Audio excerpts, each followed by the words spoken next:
Reading books is something that should be fun and enjoyable. But most people they hate reading books, think it's boring or it's a waste of their time. So I'm gonna just teach you how to make books more fun to read. What you first want to do is actually read books you care about.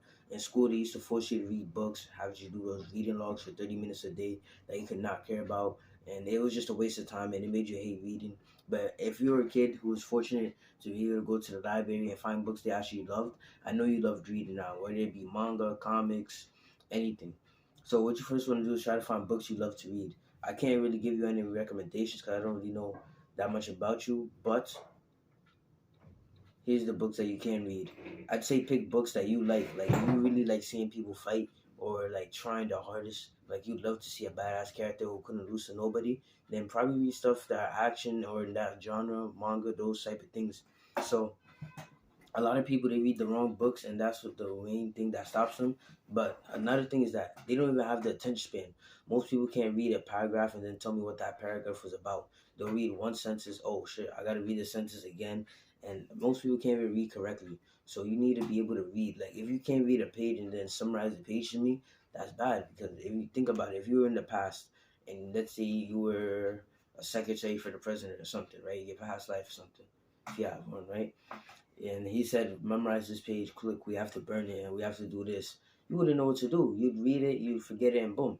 Maybe get assassinated or executed because you forgot it.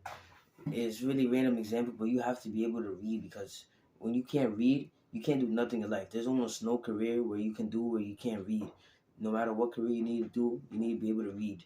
If you want to be an NBA player, you got to be able to read that contract. Oh, you want to be a lawyer, you got to be able to read the laws. There's so many things. And if you think, oh, I can hire somebody to read the contract for me, that's how you're gonna hire somebody, and now you're paying 100K to them to just do that for you, when you could be paying nothing if you just know how to read. Unless your time is extremely valuable for that sense, but it's probably not that valuable yet. It still will be in the future, but not yet. So yeah, just read books that you enjoy reading, and make sure to read them around. I'd say before bed. Most people don't enjoy nonfiction books, but if you're really interested on a topic, like you're really interested on how to breathe, then you can read a book on breathing. But if you're not really interested in the book, don't read it, and don't force yourself to finish books you don't like. If you're reading a book and get halfway done, just quit it. If you're watching a YouTube video, for example, if somebody's watching this video and 10 seconds in, they was like, ah, man, I don't want to watch this. I'm bored. And they just left. I mean, hey, that's what you do with YouTube. So do the same thing with books. You don't got to force yourself to read it. Just the other day, I was about to reread the whole Percy Jackson series. I seen the first book. I'm like, I read this like 3 times. Why would I force myself to read it? So yeah, just make sure you read books you enjoy. Mainly go for fiction books or genres you like. Try to read a lot from authors you like. And also make sure to try to read before bed or give a certain block of time to read so it makes it easier to be more consistent. That's all I gotta say. Just read and just have fun. I'm gonna see you.